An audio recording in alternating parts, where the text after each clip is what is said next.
Money talks. Number 24, Park Street is a big, expensive house. Old Mr. Anthony Rockwall lives there. He worked for many years, and now he has a lot of money. He is old and he doesn't work. A man drives his car for him. A woman makes his food. A boy brings the newspaper to him. Mr. Rockwall sits in his big chair and smiles. He is a happy man. Mr. Rockwall calls his son, Richard, "Come here. I want to talk to you." Mr. Rockwall's son comes in and sits down. He is a quiet young man of 21. "Yes, father?" "Richard, the men on this street are gentlemen. They come from good families and have a lot of money. We aren't a famous old family, but we have a lot of money. My money makes you a gentleman, too. Money can open a lot of doors for you," Mr. Rockwall says with a smile. "It can open some doors, father, but not every door," Richard says. "My son, don't say that. We have no problems. Ask people on the street. Ask your friends. What door doesn't open with money?" Mr. Rockwall asks. "Money can't buy a place at the table of the right people," Richard says.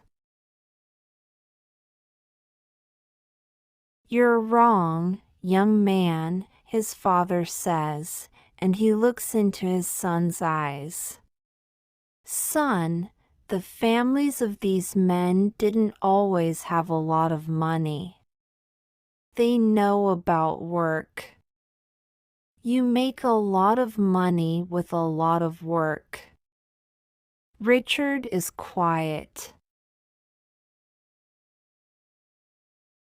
"Son, what's the problem? Are you sick? What's wrong?" "You can talk to me," Mr. Rockwall says. "Father, I'm not sick. I have a good home, an interesting job, and a smart old father." "But what's her name?" Mr. Rockwall asks. "Oh, father. She's beautiful and very special. Her name is Ellen Lantry. She's the only woman for me," Richard says. Talk to her. Dance with her. Walk in the rain with her.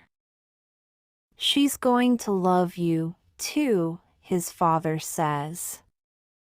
You're a good young man. You're special, too. But she's always with people, Richard says. I never have any time with her. She never has time for me. Richard! Take some money and buy some time with her.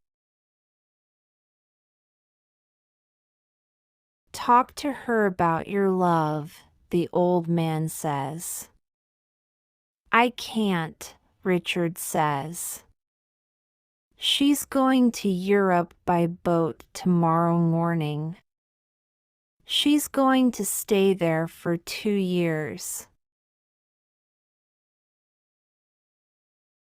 This evening I'm going to take her to the theater, but it's a very short drive. I'm not going to have much time with her, and you can't buy her time. Okay, Richard, now I understand. Your love for her is very strong, but she doesn't know about it. That's your problem, Mr. Rockwell says. She can't know because there isn't time, Richard says. He's very unhappy. Your money can't talk to her. At 8 o'clock in the evening, Richard goes to the beautiful young woman's house. Good evening, Richard, Miss Lantry says.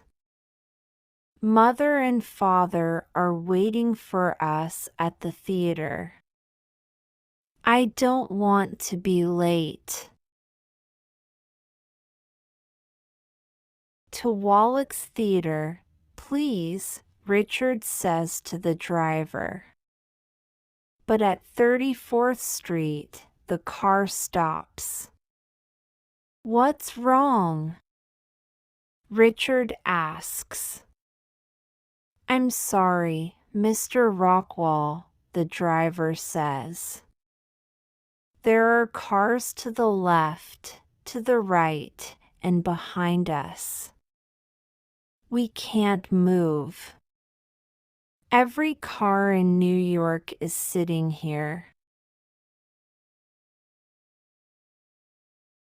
Oh, Richard. Are we going to be late? Miss Lantry asks. I'm very sorry, Ellen. No theater for us this evening, Richard says. That's okay. I don't like theater very much. I'm happy here in the car with you, Miss Lantry says.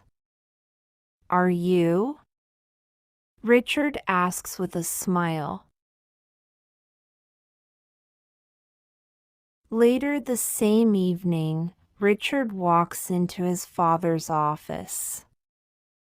The old man is reading his newspaper.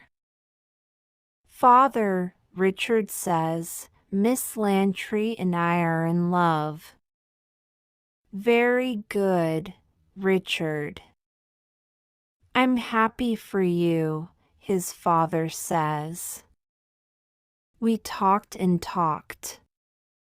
She loves me. You see. Money can't buy love, Richard says.